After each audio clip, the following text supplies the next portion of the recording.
In the previous video, we talked about the information requirements. Now we'll talk about what are the sources of getting that information. So broadly, there are these 5 sources of information. Let's go through each of them one by one.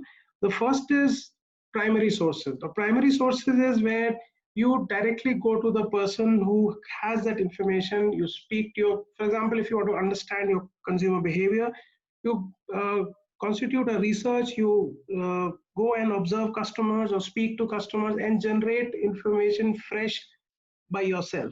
You can hire an agency to do that, but it's an information which is generated directly from the person who, about whom, or the phenomenon or the market about which you want to generate that information by doing your own research.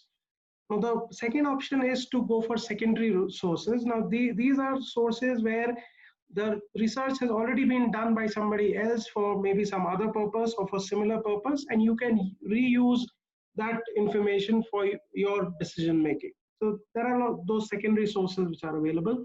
The third option is go for private sources. For example, you can go for some consulting firms or some research agencies who can provide you the information or the data that you're looking at about that particular market.